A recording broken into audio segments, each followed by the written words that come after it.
Amelie is a weird and wacky show. So weird and wacky, in fact, that in spirit of its wackiness, I will be covering the use of sound, cinematography, and editing in this movie in under 3 minutes. Ready? Go! I'll also be covering only the first 9 minutes and 53 seconds of the film because hoo boy does it unpack a lot about what this film will be talking about. First up is sound. There's this narrator who goes through and narrates Amelie's childhood up to adulthood when her life changes forever. This narrator is an off-screen, non-diegetic sound that makes the first bit of this film third-person omniscient, making it feel like you're being read a storybook.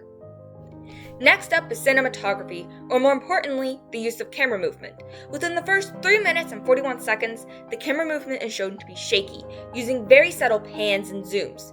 This creates the feeling of an old video of someone's childhood memory. Once the narrator starts talking about everyone, starting with the father, the camera movement is smoother. This abrupt change tells us that we are supposed to be more invested in this point in time, rather than the events we just saw. Lastly, there's editing. The most relevant editing techniques used in the first bit are intercutting and pace.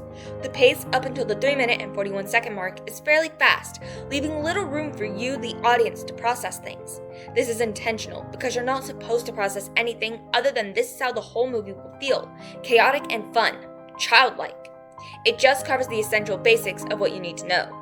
The use of intercutting helps in this regard as we go from Amelie's birth, to her as a mere toddler doing toddler things, to being a child who's learning and understanding the world and human nature.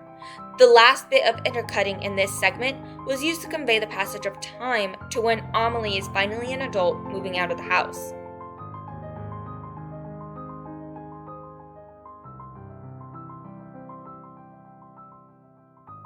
Are you confused yet? Well, it's difficult talking about the cinematic language and applying it to only 10 minutes of the movie, considering the first 10 minutes are just pure chaotic childishness and fun energy.